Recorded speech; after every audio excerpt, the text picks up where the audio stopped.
Joining us now is Senator Joan Ballweg from the Joint Finance Committee. Thanks so much for joining us here today, Senator. Happy to be with you. So the public hearings are now done. What were maybe one or two of the biggest messages or concerns that you heard across the state?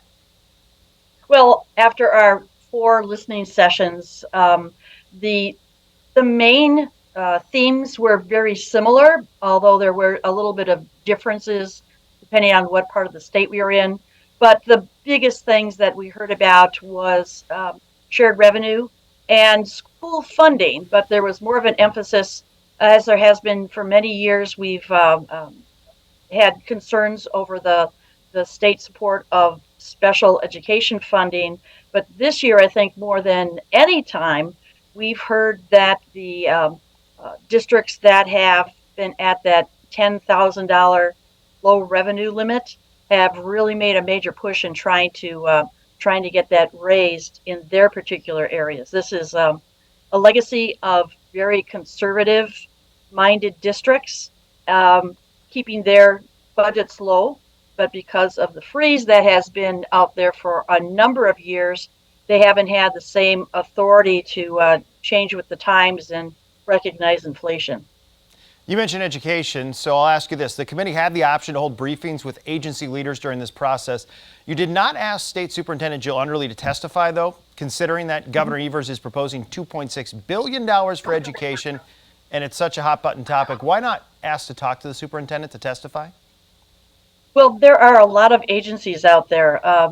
Last budget, they did come to talk to us. We pretty much changed up all the agencies that came out, and clearly all of those agencies have been in our offices to talk with us directly about things that are in their budget. We didn't have UW come this year. We didn't have Department of Workforce Development. And I think one of the good things we did this year, we brought in the Department of Administration, which is some people call the Department of All.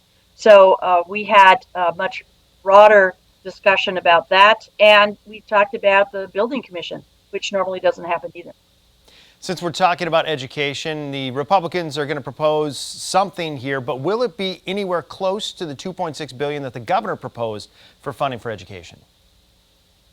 Well, if you take a look at what we expect in the budget, yes, everyone talks about a $7.1 billion surplus, but we have been talking about on the majority side of the aisle that a good share of that, over $4 billion, is one-time money. So how could we invest the rest of our surplus into one area? You've heard, I'm sure, that shared revenue is a big topic this year. Our municipalities and our counties are in very similar shape as what we've been doing to support schools and raising some of their funding over the years where shared revenue has not. So I think that's going to be an investment that we're going to be making.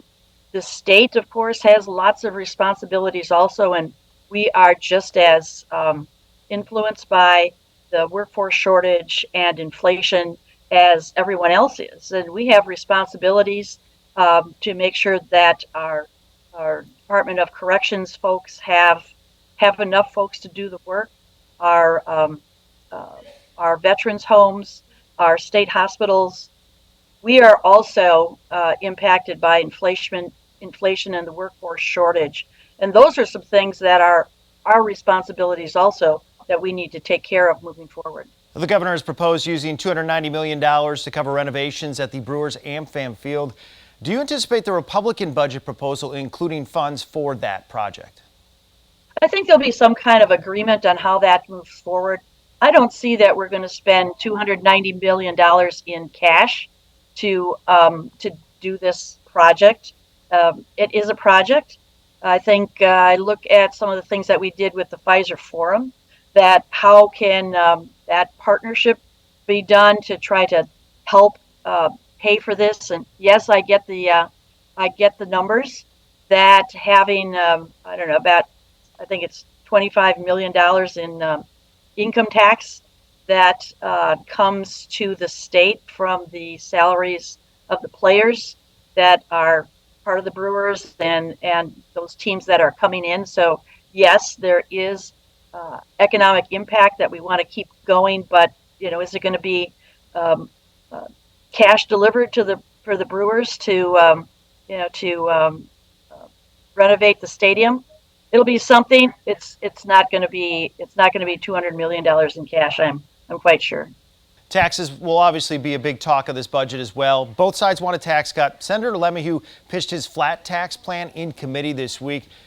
Do you support that idea? Is it realistic at this point to go anywhere close to some sort of flat tax in the near future? Well, I do support a flat tax moving forward. I signed on to Senator LeMahieu's bill. I'm on the committee that heard the public hearing earlier this week. There is a lot of good statistics moving forward on, will a flat tax really work for Wisconsinites? A lot of competition from the other states around us and across the country that are moving to a flat tax.